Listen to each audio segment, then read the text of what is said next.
Selamat malam teman-teman. Bentar ya.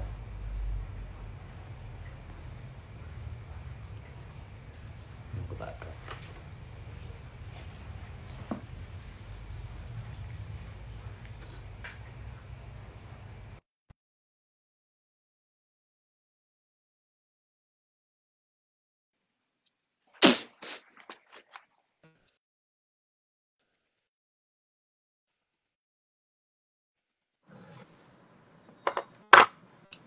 Malam, Tor.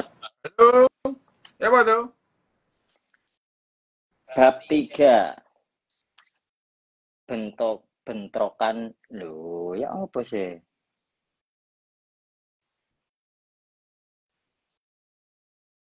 Kok meletek, Rek?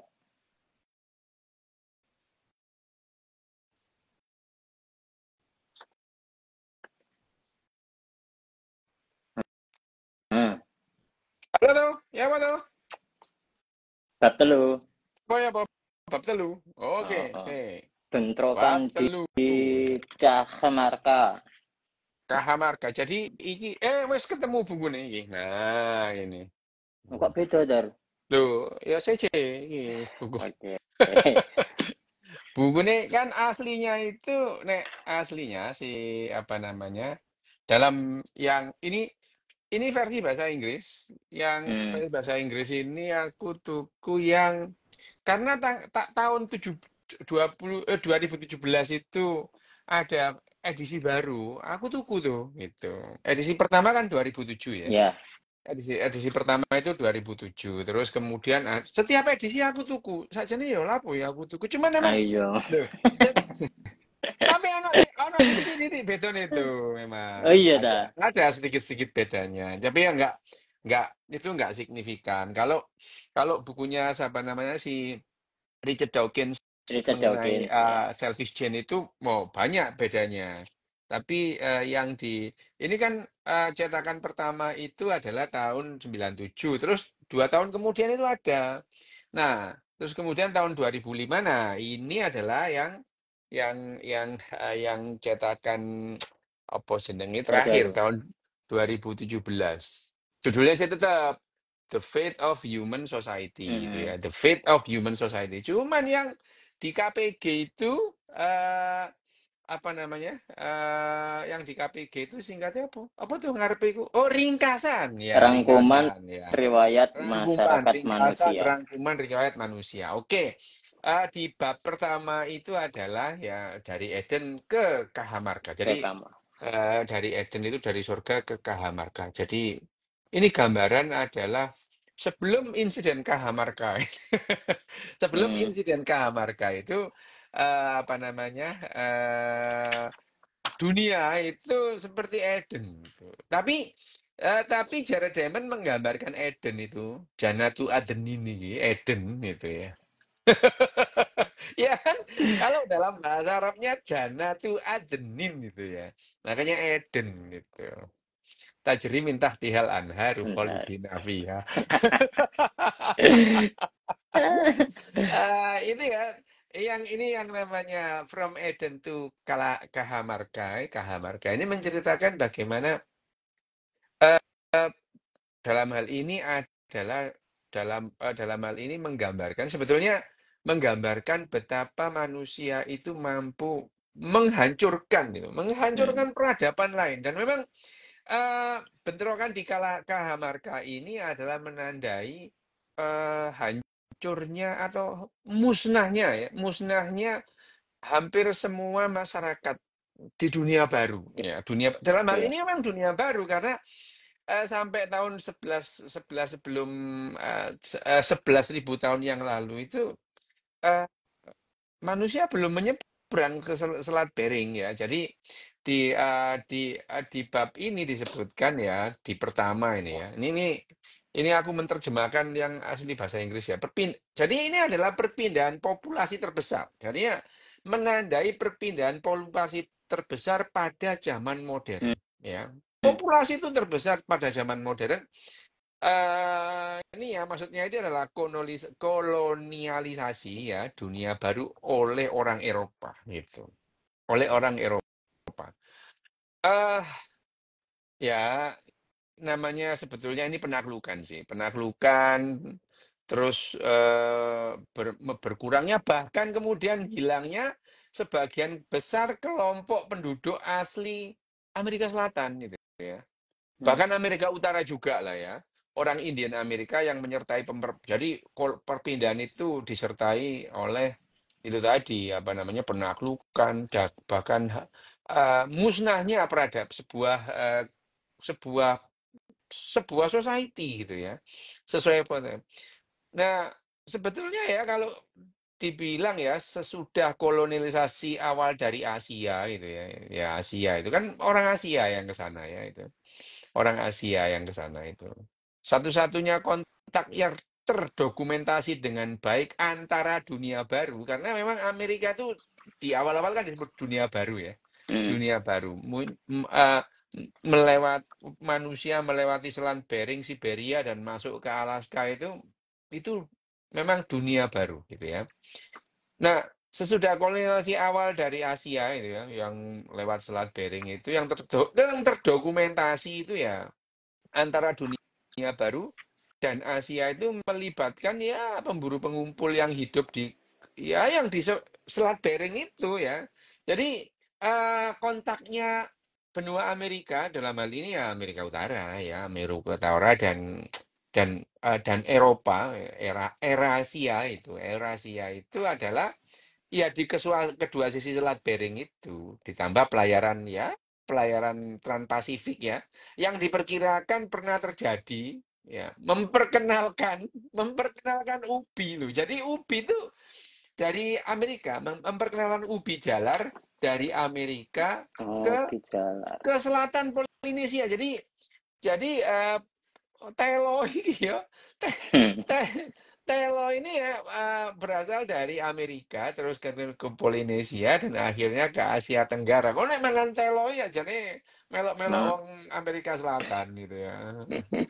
Tapi ya gak apa-apa lah ya jajanan telo. luar berarti, Bu. Iya, buat jajanan luar. Nah, eh, ini ya telo ini ya. Nah kalau mengenai kontak pertama antara penduduk Amerika itu dunia baru dengan orang-orang dari Eropa, satu-satunya kontak awal yang melibatkan orang Viking ya, orang Skandinavia, orang Viking Hmm. yang berdiam di Greenland ya. Apa kalau di itu apa ya Greenland? Ya tanah hijau ya. Greenland. Tapi ya jumlahnya kecil gitu ya. Ini antara ya diperkirakan sekitar abad ke-10 sampai abad ke-15 itu. Tapi ya kunjungan orang Viking itu tidak berdampak gitu ya. Tidak berdampak. Momen yang paling dramatis yo iki Ya, Ancen ya. Yang momen paling dramatis itu adalah hubungan antara orang Eropa dan penduduk asli Amerika ya. Yang Amerika. selanjutnya adalah yaitu pertemuan yang dianggap oleh gitu ya, yang dianggap oleh Jared itu yang paling dramatis itu adalah ini kejadian di eh, Cajamarca ini ya, kejadian di Cajamarca ini. Tapi sebenarnya Cajamarca itu bukan ibu kota dari Inka. Ibu kota Inka ya Lima ya itu. Oh, Sama dengan ibu kota Peru gitu ya.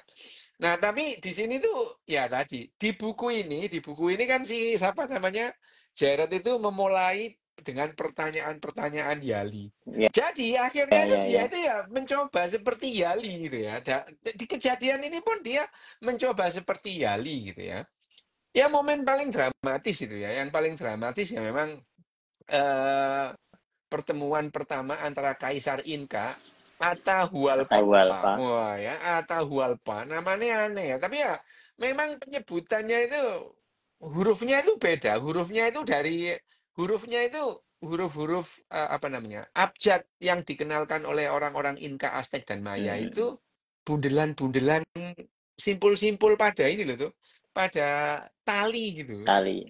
Tali disimpul-simpul gitu itu adalah abjad mereka. Ya, tapi sebetulnya pertempuran atau pertemuan collision itu sebenarnya benturan ya. Hmm. Kalau dalam buku ini itu disebutnya collision at Cajamarca gitu ya. Tapi di sini disebutnya bentrokan. Ya, nggak apa-apa ya, benturan sama bentrokan itu ya.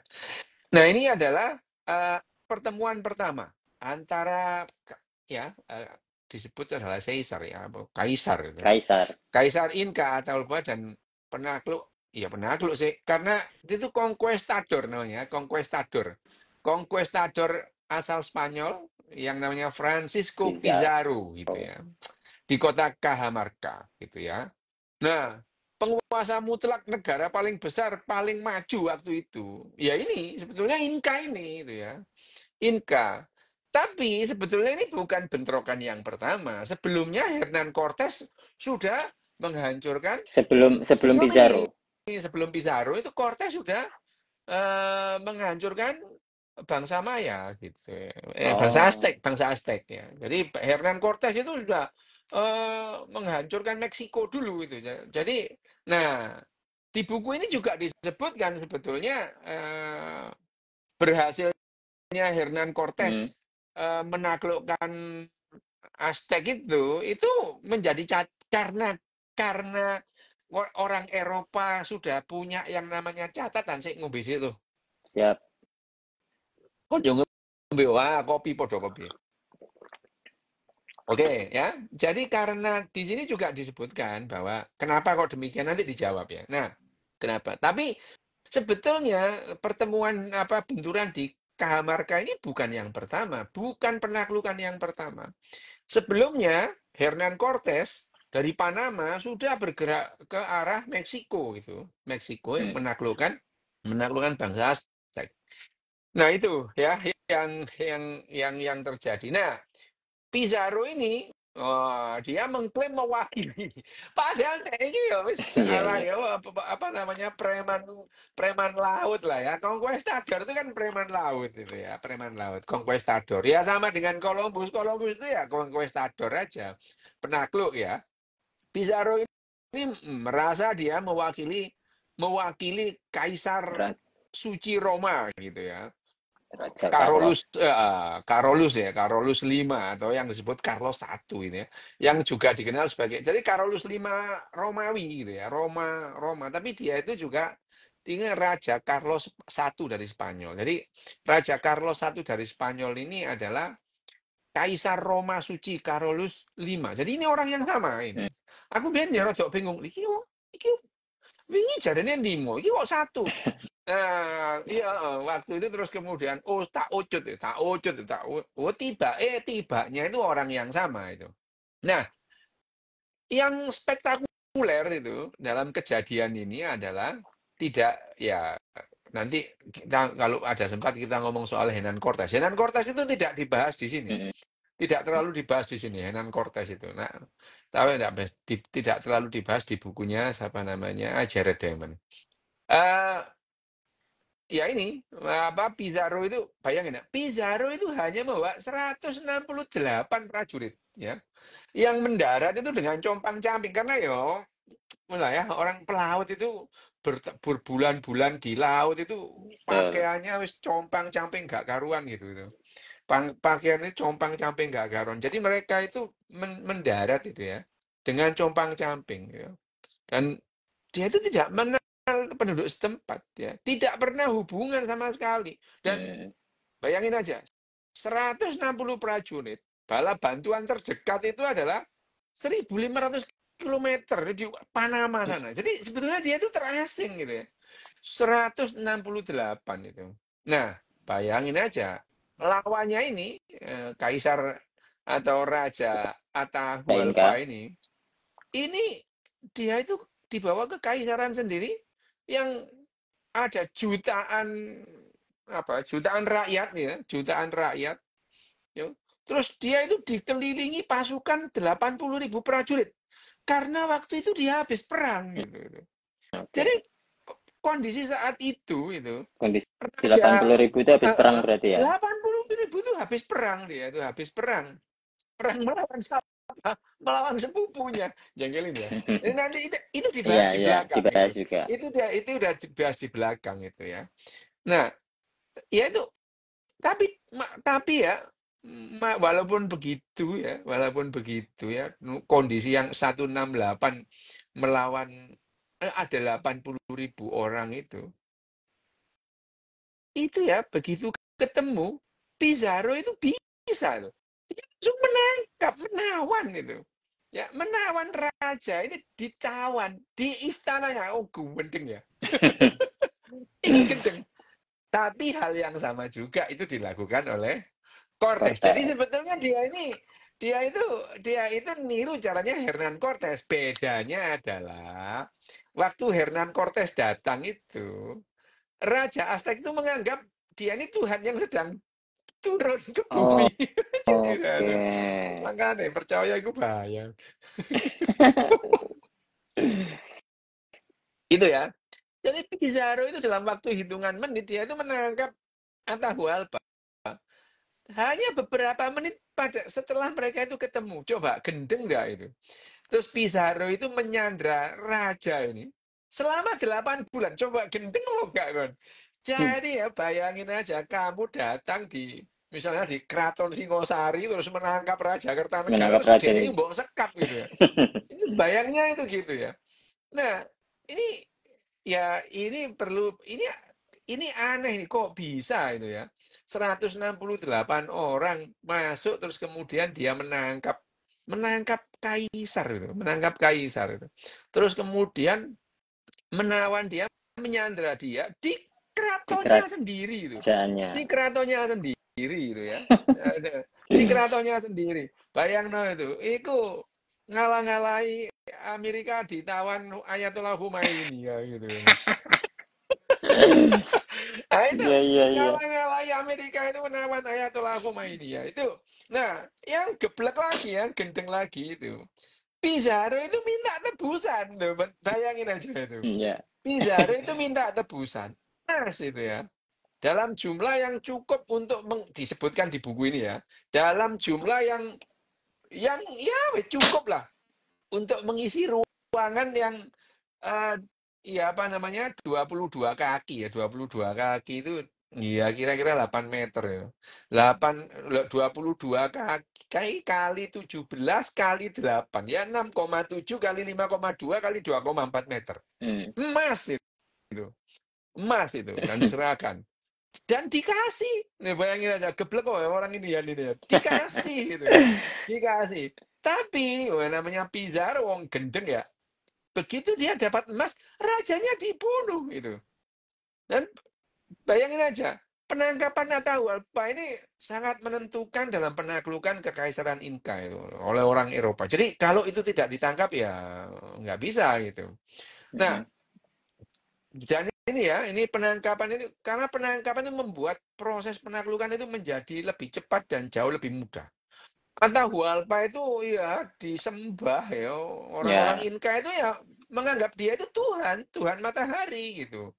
Dia itu berkuasa penuh gitu ya, berkuasa penuh pada rakyatnya. Loh, dia itu berkuasa penuh pada rakyatnya dia itu si siapa? Atahualpa itu. Dia ngomong apa wis keturutan.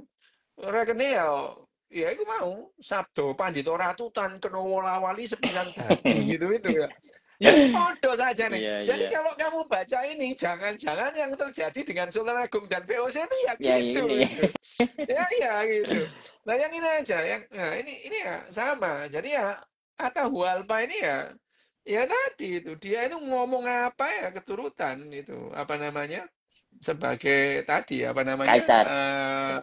kaisar itu kaisar itu ya kalau orang Jawa itu ya itu Sabdo Pandito Ratu Sabda Tan Pandita. Kena Wolawali Sepisan Dadi gitu ya itu bahkan kalau dalam ungkapan bahasa Jawa itu seperti tinta yang diteteskan atau diguratkan di potroseto di apa namanya kertas putih itu ya tan kena sinebet malih wis gak iso dihapus itu adalah apa namanya ya itu ada raja jadi ya ini rakyat Inka ini rojone ngomong apa ya melaku itu bahkan ketika Atahualpa itu menjadi tawanan bulan-bulan sebelum kematiannya itu memberikan kesempatan Pizarro untuk itu dia itu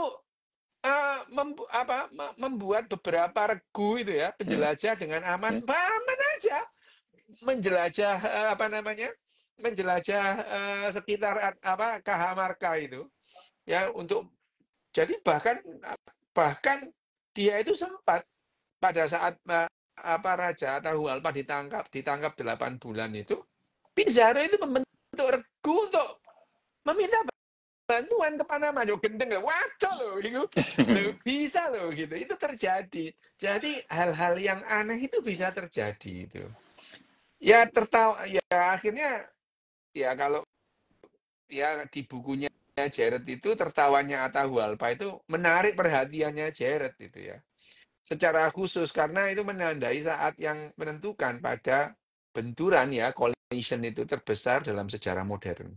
Ya, itu tertawanya itu memang betul. Tetapi peristiwa itu juga menarik secara lebih umum gitu ya katanya si Jared itu ya. Karena faktor-faktor yang berakibat penangkapan Atahualpa oleh Pizarro pada dasarnya sama dengan faktor-faktor yang ya menentukan hasil banyak benturan serupa ya. Ya penduduk asli dengan orang baru itu dengan demikian ya penangkapan Atahualpa itu merupakan apa ya semacam pintu ya, koridor itu ya untuk memandang sejarah dunia gitu. Ya jadi Jared itu dalam hal ini mengambil Cajamarca itu bukan Hernan Cortes yang apa namanya yang menaklukkan Meksiko tapi justru Meksiko.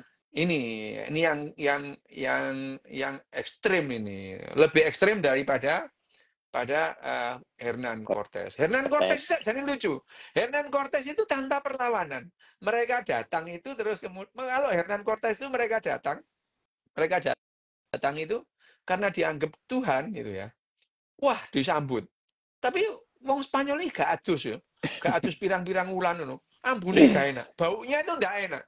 Dan untuk mengusir bau yang ndak enak itu orang-orang Meksiko, orang-orang Aztec itu membakar dupa supaya baunya Tuhan ini nggak menyengat banget itu. Oke. Nah, tapi Cortes itu laporan kerajaannya nggak play juga itu laporan kerajaannya. Wah, mereka menyambut kita dengan wangi-wangian. Udah padahal ini ya ampun Kadang itu dekne ya, aku nggak dhewe. tahan itu. Ini ya, itu emang tapi Jared itu melihat peristiwa di Cajamarca itu lebih membuat eh, lebih cocok ini yang sebagai koridor tentang penaklukan sebelumnya. Padahal ini peristiwa ini. Peristiwa yang terjadi itu ya, peristiwa yang terjadi pada hari itu di Kalamarga itu diketahui dengan baik. Dicatat oleh banyak orang Spanyol gitu. Dicatat. Tapi hati-hati. Dicatat itu yo gak lantas terus ngomong apa ini gua apa ini di buku ini lucu ini itu. Ini di buku ini lucu betul. Di buku ini lucu ya. Jadi peristiwa ini dicatat oleh banyak orang gitu. Oleh banyak orang. Nah, oleh banyak orang Spanyol yang terlibat ya, hati-hati terlibat untuk memperoleh kesan mengenai kejadian ini gitu ya. Oke. Itu ya. Ini ya. Nah, ini yang unik ini aku akan membacakan nih buku. Ini aku tadi tak baca itu karena aku pengen mengulang kisah-kisah yang ditulis oleh orang-orang yang terlibat gitu ya, Saksi. saksi yang ikut dalam peristiwa itu. Nah, setidaknya ada 6 orang yang menuliskan laporan itu. Laporan itu ditulis dan kemudian dicetak malahan ya. Bayangin aja. Ini termasuk saudara-saudaranya si Geblek ini ya, saudara-saudara Pizarro itu yang namanya Hernando dan Pedro itu nulis itu. Nah, tulisannya itu adalah wah, pokoknya lebay itu. Nah, dari tulisan ini sebetulnya kemudian ada yang namanya Gold, Glory, and Gospel gitu ya. Gospelnya itu ada Padahal Ya. sakjane yo gak dipikir blas. Mm-mm. Kejadiannya itu Mm-mm. tidak ada yang untuk menyebarkan gospel. Cuman laporannya mereka itu selalu begitu. Hernan Cortés juga begitu itu. Hernan Cortés itu melaporkan karena kita itu membawa apa kabar dari Yesus. Wah itu ini juga gitu ya ini. Ini ya yang ditulis oleh teman-temannya Pizarro itu. Bayangin aja apa ya tadi tak iling-iling kehati-hatian, keberanian, disiplin militer itu ya. Ya. Wah, apa namanya? Usaha keras itu ya. Pelayanan penuh bahaya gitu ya. Dan pertempuran orang Spanyol pengikut kaisar yang paling tidak terkalahkan. Ngono. Jadi dia itu mengagung-agungkan rajanya Ya, yang ya. tidak terkalahkan. Oh, dari kekaisaran Katolik Roma, raja dan tuan kami akan membawa kegembiraan bagi mereka yang beriman. Loh gitu. Dan ketakutan bagi orang kafir. Jadi laporannya itu seolah-olah ini adalah perang agama gitu ya. Padahal perang agama itu tidak pernah ada, Pak. Agama itu dinisbatkan untuk rebutan sumber daya sakjane ngono. Ya sama dengan ini gitu ya. Wah, Mm-mm. jadi itu ya, bayang karena alasan itu ya dan demi kemuliaan Allah Tuhan kita dan untuk mengabdi kepada Sri Baginda Kaisar Katolik. Oh, ngono. Itu tulisannya itu seperti itu. Pantaslah bagi saya untuk menulis catatan ini, mengirimkannya kepada Baginda. Jadi bukan hanya bukan hanya Pizarro. Tapi Bukan. Pizarro itu orangnya buta huruf. Pizarro itu buta huruf ya. Pizarro itu buta huruf ya. Jadi ini yang melaporkan ini adalah teman-temannya sebagai saksi mata gitu ya. Sebagai saksi mata ini ya. Demi kehormatan kaisar kita, karena berkat kejayaan dan keberuntungannya, peristiwa ini terjadi pada masanya. Wah, laporannya itu lebay gitu. Wah, bahkan kejadiannya yang sebenarnya itu tidak ditulis sama sekali gitu. Jadi mereka itu seolah-olah bertempur gitu ya. Bertempur melawan mereka 80.000 orang pasukan. Wah, pokoknya lebay lah laporan yang dibuat oleh apa namanya? Orang-orangnya Hernan itu ya. Gubernur. Jadi dia itu belum apa-apa sudah mengangkat Pizarro itu sebagai gubernur gitu ya. Ya, Gubernur Pizarro bermaksud mendapatkan keterangan dari beberapa orang Indian yang datang di Cajamarca. Jadi seolah-olah itu mereka itu memang diserang lebih dulu gitu ya. Diserang lebih dulu ya.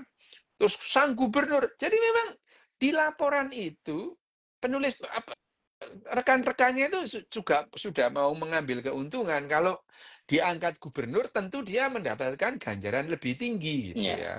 Dan dia akan kebagian gitu. Jadi ini 6 orang anak buahnya Pizarro yang nulis ini, wah wes lah, wes menulis sang gubernur menyembunyikan pasukannya itu ya di sekeliling alun-alun. Jadi seolah-olah itu adalah mereka itu diserang dengan taktik bertempur ya, terus kemudian menyerang Menyerang dengan balik. pasukan kavaleri gitu ya, menyerang dengan pasukan kavaleri. Kavaleri itu memang kuda, jadi kavaleri Mm-mm. itu berkuda itu. Tapi kalau kamu sekarang batalion kavaleri itu tank gitu ya tank gitu ya, pasukan kavaleri sekarang itu ya tank gitu ya, itu ya. Jadi pokoknya ini 6 orang nulisnya ini, waduh, pada siang hari. Waras pokoknya mereka itu ngarang-ngarang-ngarangnya tentang pertempuran antara anak buahnya si siapa namanya Pizarro. Pizarro ini dengan Tahu Atahualpa Alfa. gitu. Ya, mereka menganggap terus kemudian seolah-olah itu mereka serang serang, menyerang, serang apa namanya? Serang orang-orang yang berbaju bagus gitu. Jadi seolah-olah laporannya ke raja ini Raja Carlos ini Carlos. itu betul-betul mereka itu bertempur gitu ya, bertempur gitu ya. Padahal ya mereka itu dengan gebleknya itu menyandra gitu ya. Itu jadi selalu ya Gubernur Pizarro. Jadi akhirnya ya kayak di Vita Kompli itu Pizarro akhirnya jadi gubernur di apa? Di mana? Di eh, di apa namanya? Di Peru gitu. Nah, Jadi dijelaskan lah oleh si siapa namanya 6 orang nulis itu. Coba dibaca ya. Ini bayang yang apa yang berminat baca. Ini bagus banget ini. Ini bagus banget. Surat yang ditulis oleh orang-orangnya Pizarro untuk rajanya ini Raja memang Carlos.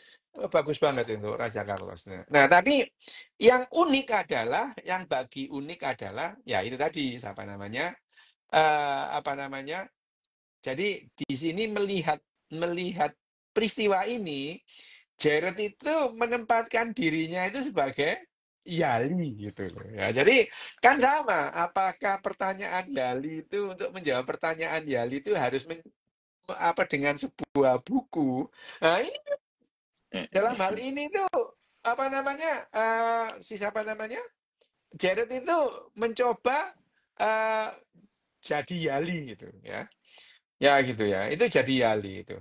Ini pertanyaannya itu adalah ya itu ini gini ya. Jadi dia itu marilah kita melacak itu ya, melacak itu urut-urutan gitu. Sebab akibat dari collision itu, bentrokan ini yang dimulai dengan peristiwa terjadi ketika Pizarro ketemu ya. Terus pertanyaannya, kenapa Pizarro yang menangkap Atahualpa dan membunuh ya, dan bukan sebaliknya Tidak gitu sebaliknya. ya. Yang tidak sebaliknya gitu. Terus kan bagaimanapun juga Pizarro hanya punya 62 kavaleri. Jadi Kavaleri. 62 prajurit berkuda ditambah 106 prajurit infanteri. Sementara Atahualpa itu membawai pasukan berkekuatan 80.000 orang. Nah, di laporannya yang jengkelin, aku baca laporannya. Sebetulnya pasukannya itu 140.000. Ngono, 140.000. Tapi untuk Digedek ke. 400.000. Sebetulnya pasukannya itu 400.000. Tapi untuk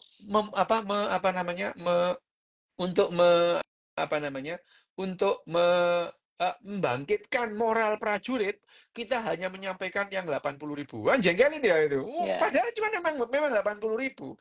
Terus di narasinya itu, sebelum Atahualpa itu menyerang, sebetulnya yang maju duluan itu pendeta, pastor itu.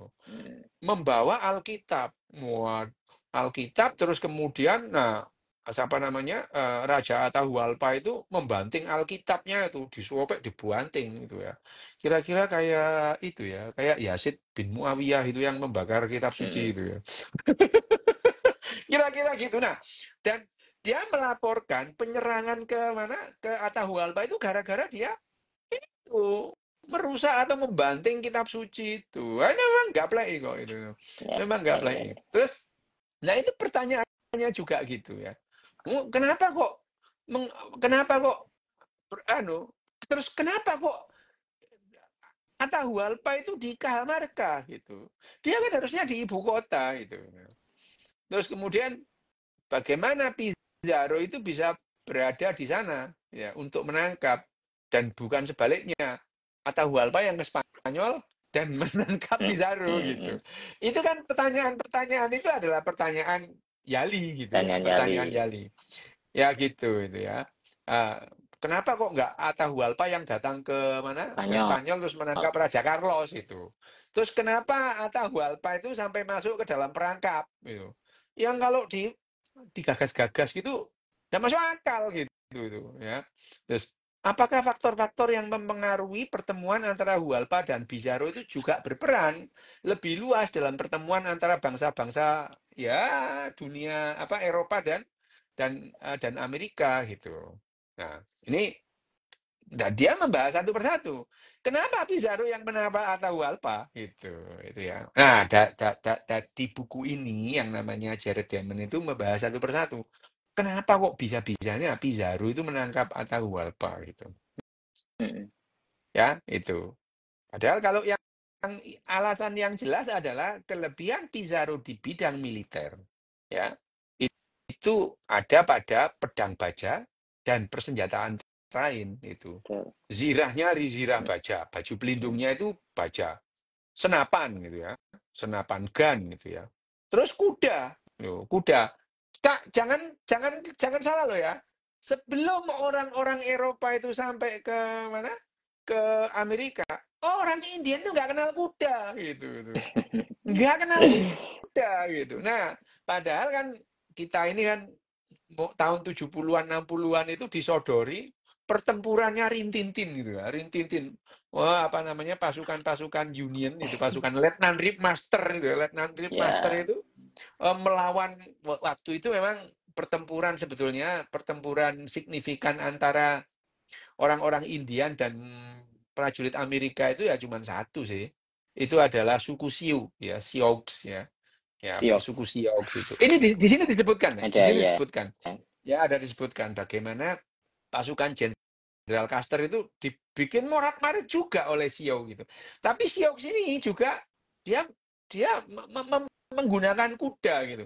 Nah, jadi nah ya di di asumsi kita itu ya, gambaran-gambaran kita tentang orang-orang Indian itu mereka jagoan kuda. Jagoan kuda bahkan nggak pakai pelana gitu ya. Hmm. Mereka pinter gitu ya. Tapi kita itu sering nggak banyak yang tahu bahwa sebetulnya justru karena orang Eropa itu orang-orang Indian itu akhirnya kenal kuda Mengenal gitu ya. kuda. Mengenal kuda gitu. Nah, abad ke-14 oh ya. Abad ke-15. Abad ke-15 mereka itu belum kenal kuda gitu. Nah, kelebihan Pizarro di bidang militer gitu ya. Tadi itu Hmm. ada pada mana? Ya itu tadi. Ada pada pedang Baja. baja, terus kemudian persenjataan lain termasuk meriam. Meriam mereka punya meriam gitu ya. Hmm. Terus kemudian apa Kendaraan. namanya? Zirah baja, zirah itu baju zirah ya yang terbuat dari baja. Terus kepalanya juga dikasih rantai-rantai gitu ya. Jadi kalau dipukul pakai apa pisau ya nggak apa-apa. Padahal mereka itu apa senjatanya orang-orang Inka cuma ya tadi itu cuma pentungan Hmm. gitu ya. Ya. Hmm. Dan kuda yang dipakai orang Spanyol gitu ya. Nah, pasukan Atahualpa cuma mengandalkan pentungan, godo ya. Godo itu ya lek godone godone ya misalkan kamu masalah godo rujak polone sih sama jenenge apa Brotoseno ngono ya. Tapi Bimo. ya Bimo ya, Brotoseno. godo rujak polo gitu ya. Terus kapak batu gitu ya. Perunggu paling banter atau kayu tambah tepil. Tepilnya pelintem Ah, gitu ya. Ya, dan mereka itu bajunya kalau mereka itu perang, bajunya itu dilapis-lapis itu. Kainnya itu tebel hmm. sehingga kalau digepuk itu gak kerasa kayak ya ganjelan bantal ngono lah ya, ngono itu ya. Nah, ketimpangan dalam hal perlengkapan ini sangat menentukan dalam banyak sekali peristiwa ketika orang Eropa itu berhadapan dengan bangsa-bangsa asli Hmm. Amerika itu. Itu nih penduduk asli Amerika itu ya itu tadi ya. Ya tadi di sini sebutkan ya. Penduduk asli Amerika yang mampu ya, bukan mampu lah bersaing sedikit itu ya selama berabad-abad itu memperkecil ketimpangan militer itu dengan mendapatkan dan menguasai kuda serta bedil. Jadi ya senapan dan kuda itu sempat dipakai orang-orang India, ya orang-orang Indian, tapi bukan orang Indian apa namanya? Asli. Bukan orang Indian Amerika Selatan. Mereka telat gitu.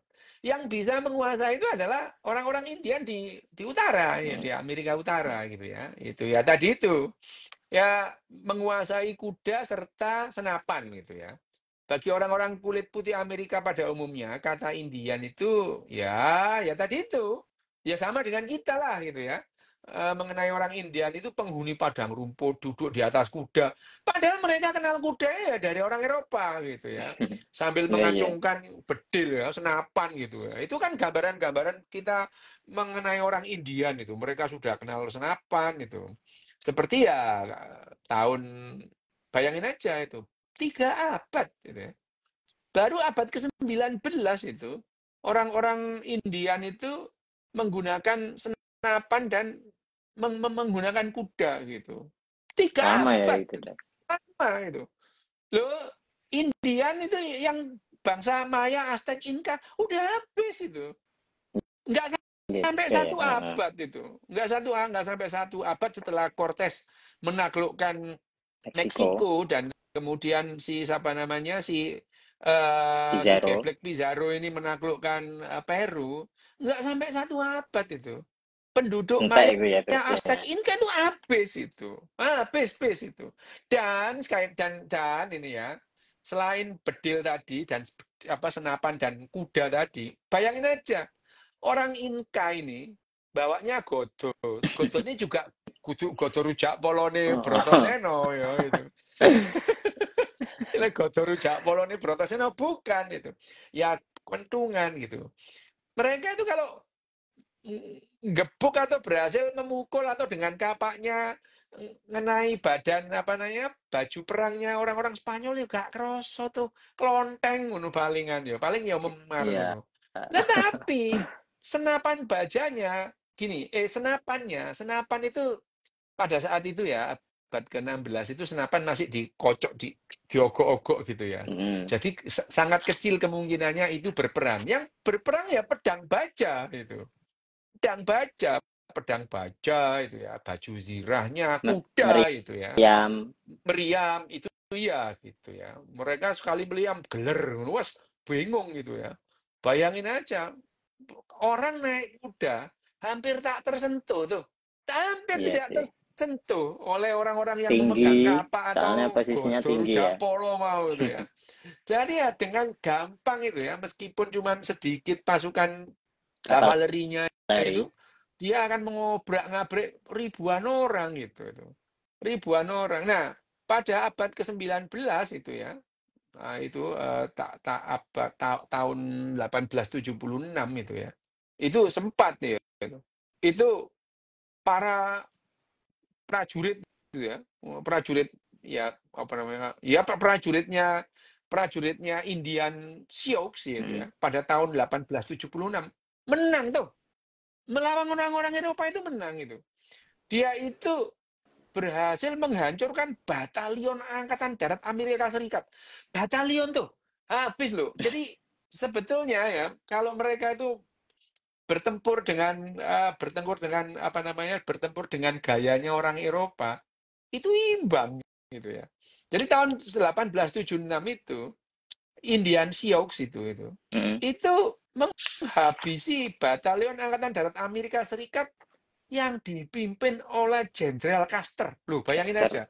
Ya, di pertempuran Little Big Horn gitu. Wah, ini memang aku mbien ya tuh. Begitu dulu wong Indian menang itu aku seneng. Ini ada apa dengerin cerita ini orang kalah terus gitu ya dalam ceritanya Winnetou apa namanya si Karl May itu orang India kan pakai bulan-bulan lah sama orang Ya, kulit putih ini sama ya kulit itu. putih. Itu nah kita itu cenderung lupa bahwa kuda dan senapan itu ya di apa namanya Berperang. dikenalkan oleh orang Eropa. Jadi jangan membayangkan pada saat apa Hernan Cortes dan Pizarro datang itu orang-orang Indian itu sudah kenal kuda, enggak mereka lari, wah ya dikejar lah, berjalan yang meletek tadi itu ya. Jadi ya itulah itu. Jadi jadi jadi kita ini bayangin aja mereka itu baru bisa itu tahun 1870-an itu ya itu bayangin aja itu jadi 3 abad tuh 3 mereka itu abad ya.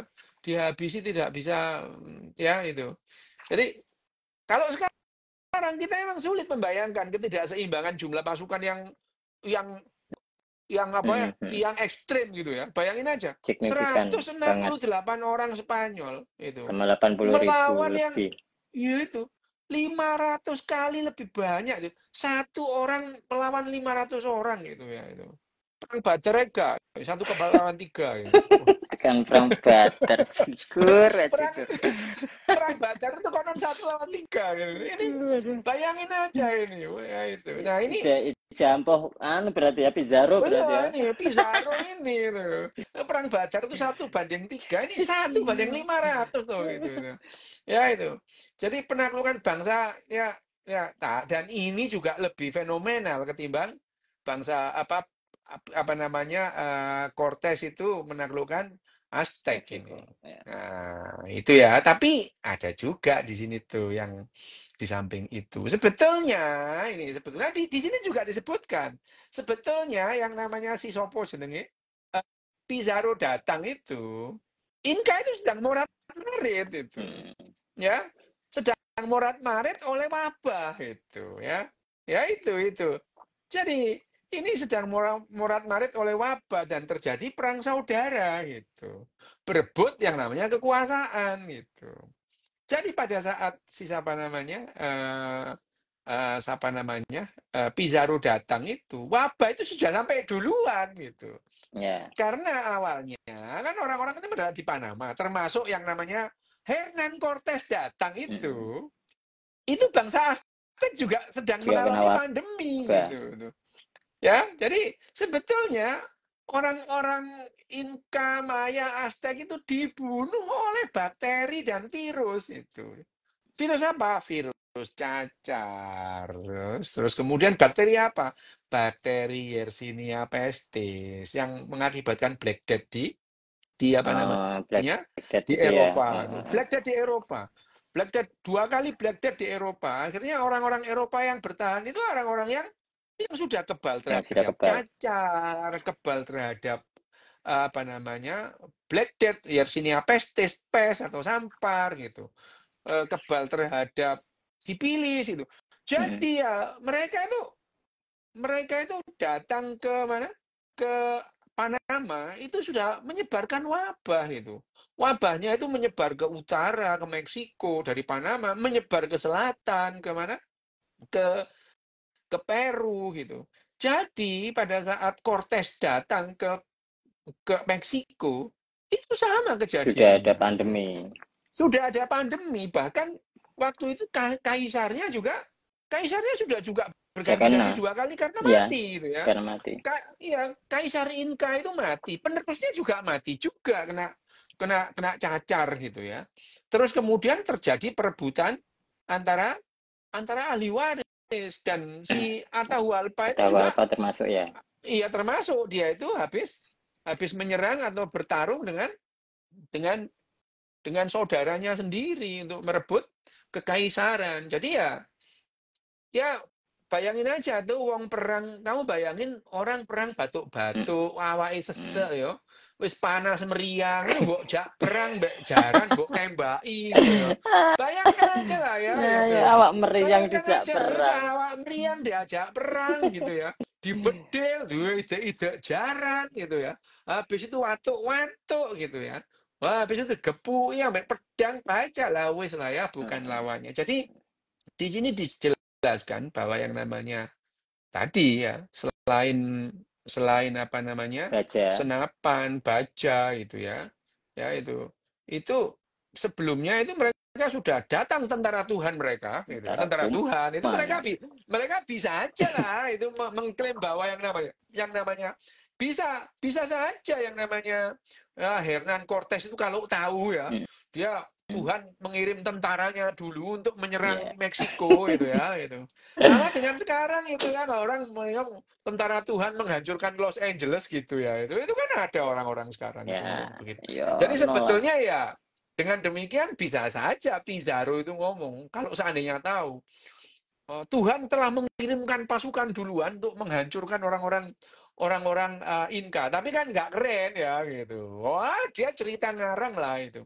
Padahal ya akhirnya 95% orang orang Maya Aztec Inka itu mati gara-gara virus, Virus. bakteri dan TBC gitu ya.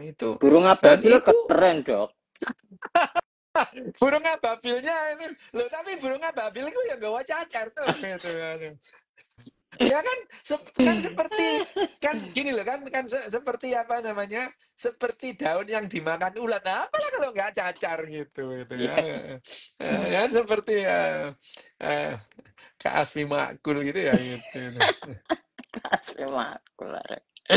Ya gitu itu itu apa namanya itu adalah kejadian di kala Kahamarka gitu ya.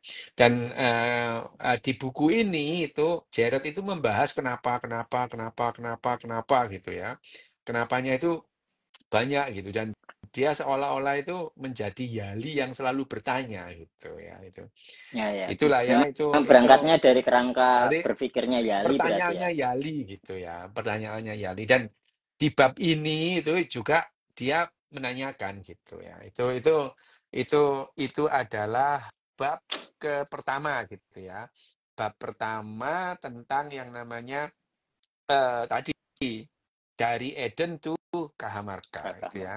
Nah, di bab kedua, ini bab kedua nanti itu adalah the rise of spread of food production gitu ya. Jadi itu adalah bagaimana masyarakat pertanian itu Kebetulan terbentuk penyebaran gitu ya. produksi pangan. Penyebaran produksi pangan gitu ya itu. Nah, ini wis 10 menit mana guys? Ini Pertanyaan wis. pertanyaan Oke, Ter.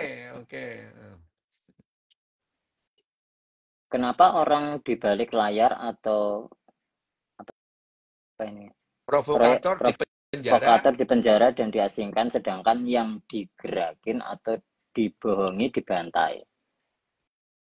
Iya, memang selalu begitulah ya gitu. Provokator biasanya orang di balik layar atau provokator itu dia duduk di belakang meja gitu. Ya, dia tidak di penjara gitu ya. Di penjara dia juga nggak bisa ngapa-ngapain, tapi begitu keluar dari penjara dia bisa memprovokasi gitu. Sama lah itu ya, sama memprovokasi gitu ya. Provokator itu ya sama, revolusi Perancis itu digerakkan oleh orang-orang di balik meja ya. Ya, enggak ikut itu, enggak ikut apa namanya? Ini nggak ikut perang Eh, berarti ya, nggak ikut enggak, demo. enggak ikut demo, enggak ikut perang. Oh. Yang namanya kaum revolusioner itu, orang Perancis itu, ya ngomong lah, Jean-Jacques Rousseau, segala macam tuh ngomong. Lah ya ngomong aja dia enggak ikut itu. Enggak ikut kerusuhan, tidak ikut menghancurkan penjara Bastille, tidak ikut meruntuhkan dinding istana, tidak ikut apa namanya, tidak ikut menghukum apa namanya Raja Louis dan Marie Antoinette itu. Marie Antoinette dan Raja Louis itu juga bingung dia. Loh, aku tuh tidak melakukan apa-apa. Aku tuh melakukan apa yang dilakukan orang tua aku. Loh, aku dihukum gitu ya. Jadi memang ya terjadi kebingungan juga gitu. Jadi ya provokator itu biasa. Yang menjadi provokator itu biasanya ya tadi itu pemikir gitu. Filsuf gitu itu. Provokatornya itu filsuf. Nganggur berarti kudune ya. Memang orang nganggur. Mereka itu kan orang nganggur gitu ya. Menggerakkan, ngompor-ngompori gitu ya, gitu ya. Nah, yang apa namanya? Yang namanya Revolusi Prancis apa? Ya banyak lah Revolusi Prancis itu. Oh, salah satunya itu bukunya Yuval itu ngomong soal Revolusi Prancis gitu ya. Ya sama, memang filsuf itu. Filsuf itu gitu. Filsuf salah satunya apa? Karl Marx. Lo Karl Marx itu filsuf loh dia. Karl Marx itu filsuf. Perjuangan kelas. Wah, orang dia nggak pernah keluar kamar. Perjuangan kelas itu. Perjuangan kelas gitu kan. Wah, dia tuh nggak pernah keluar kamar gitu. Itu ya provokator memang itu. Filsuf-filsuf itu provokator semua. Oke. Memprovokasi itu. Ya, tapi akhirnya ya benar juga tuh Imam Ghazali itu ya. Gimana itu? Loh, Imam Ghazali kan nulis ya yang namanya Tahafidul Falasifa, kritikan terhadap filsafat. Mungkin ya namanya apa namanya Imam Ghazali itu belengak lah lihat kelakuan provokator ini itu. Itu ya mungkin ya itu kan kita nggak tahu ya filsuf di zamannya Imam Ghazali itu provokator apa bukan itu ya. Tapi ya most likely ya, kemungkinan besar iya. Nih, senjata Imam tentara Ghazali, ini kamu baca nggak tuh? yang Baca nggak tuh? yang apa? Tahafidul Aku Falasifa. belum. Nah, coba baca itu. Tahafidul Falasifa itu tapi loh, Tahafidul Falasifa itu aku setuju loh. Bener. Aku baca Tahafidul Falasifa itu iki bener iki gitu ya. Tapi setelah baca bukunya Ibnu Rusdi, Tahafidul Tahafud itu oh ya itu beda ya. Beda Bahwa berbicara kotaane. ya gini, ya. Jadi membicarakan filsafat dengan bahasa awam itu berbahaya itu menurut Ibnu Rusdi gitu. Tapi ya bagaimanapun juga Imam Ghazali yang kritik orang yang ganggu pemerintahan itu ya wajar gitu. Orang dia masuk dalam pemerintahan, Bagian soalnya. bagian dari pemerintahan itu. Oke, next. Senjata antara Senjata Inka tentara kalau Inka kalau dibandingkan cuma dibandingkan. setara Hansip. Ngawur kon. Setara Pramuka. Oh, Wah, Pramuka gitu. Bukan Hansip Pramuka gitu. Pramuka melawan kavaleri loh itu. iki ada Jadi sebetulnya gini-gini di bab ini disebutkan juga kuda itu sejak sejak 4.000 tahun sebelum 4.000 tahun sebelum Masehi itu sudah digunakan untuk untuk perang gitu ya. Dan kehebatan kuda itu bertahan lama sampai Perang Dunia Pertama gitu. Jadi perang koalisi antara apa namanya? Antara eh, Perancis yang dikeroyok 8 itu, pasukan kavaleri Perancis itu salah satu yang perkasa gitu. Ya itu. Itu itu itu apa? Itu adalah apa namanya? Hebatnya pasukan kavaleri. Baru setelah ditemukan mesin perang semacam apa namanya? Tank gitu ya. Nah, baru pada Perang Dunia Pertama, kejayaan kuda itu habis itu. Kejayaan kuda itu habis Perang Dunia Pertama. Setelah itu udahlah kuda itu bukan apa-apa. Tapi ya ribuan tahun kuda itu perkasa itu. Jadi ya nggak heran kalau zaman segitu itu ajari anakmu berkuda gitu ya. ya. Itu ya memang kuda itu memang betul-betul hebat itu. Betul-betul hebat. Dalam waktu ribuan tahun kuda itu perkasa sampai Perang Dunia Pertama. Perang Dunia Pertama itu sudah kenal tank gitu ya. Habis lah. Jadi akhirnya kalau sekarang kavaleri itu jadi kalau batalion kavaleri, nah itu Iya, tank di sini tank. tuh itu ya itu. Itu tank di sini, bukan jaran maneh ya wis entek lah jaran iku masahe gitu ya. Oke. Nek zaman Mojopahit yo jaran gitu. Iki pertanyaan sing kemarin Dok ono Dok. Apa? Bagaimana neuroscience menjelaskan potensi genetik pada manusia untuk memilih jalan kolaboratif? Ya gini loh ya, gini. Pada dasarnya kita itu tidak dirancang untuk berkolaborasi. Hmm, Tidak dirancang gitu. Manusia itu dirancang kompetitif seperti yang lain-lain gitu. Kenapa? Manusia nggak bisa bekerja sama dalam jumlah yang besar. Oke. Gerombolan manusia itu maksimal ya efektif itu 50 efektif itu. Lebih dari itu susah tanpa ya. bahasa nggak bisa gitu, tanpa bahasa gitu.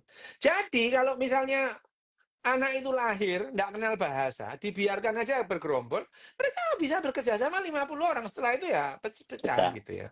Jadi otak kita, kecenderungan otak kita itu bukan kolaboratif. Kolaboratif bisa muncul kalau dilatih gitu. Dilatih sejak kecil. Ya. Bagaimanapun juga ada bakat kolaboratif dalam setiap individu apa namanya individu spesies itu ada. Tapi ada yang berbakat kolaboratif dalam jumlah besar kayak serangga gitu ya, semut gitu ya. Semut Secara evolusioner mereka memang terbentuk untuk bekerja sama dalam bekerja jumlah yang sama. besar ya gitu Tapi ya. Sementara manusia tidak manusia gitu. enggak. Tidak gitu ya. Sehingga manusia cenderung bermusuhan gitu. Cenderung saling bunuh gitu ya. Cenderung saling bunuh kalau dalam jumlah yang besar. Kalau begitu dia tidak mengenali mereka dia mereka akan saling bunuh Oke, tanpa oke. bahasa ya. Tanpa bahasa manusia tidak bisa bekerja sama. Pengenalan Bahasa itu harus lewat narasi itu tadi ya, bahasa ya. iya narasi. Narasi itu penting membuat manusia itu berkelompok dalam jumlah yang besar. Tanpa bahasa tidak bisa gitu. Nah, itu kenapa yang namanya berkolaborasi itu harus dilatih itu. Latihan kita tidak bisa berkolaborasi. Cenderung kita itu ber, ber berkompetisi gitu ya. Kompetisi. Berbuat baik pun itu berlomba-lomba gitu. Ya, berbuat baik itu berlomba-lomba. Mari kita berlomba-lomba berbuat baik. Kenapa kok mari kita bekerja sama berbuat baik? Itu enggak bekerja berlomba-lomba Ya, lah iya. gitu ya itu ya. Siap. Loh, ya karena ini adalah Ini adalah fitrahnya gitu. Kembali Fitrahnya ke ini adalah fitrah. ini adalah kecenderungan manusia berkompetisi, berlomba gitu. Dan untuk bekerja sama itu harus dilatih gitu. Latihannya ya seperti orang Jepang, orang Eropa Ya, itu latihan. dari Latihan pengasuhan ya. menekan ya, latihan menekan kecenderungan untuk berkompetisi gitu ya. Jadi Oke. latihan itu ditekan kecenderungan untuk berkompetisi, berlomba, beradu itu ditekan supaya kita berkolaborasi gitu. Ya gitu. Siap. Terima kasih, Ter. Wes tuh, oke, yuk. Sama-sama, teman-teman. Next. Bapak Pat. Salam.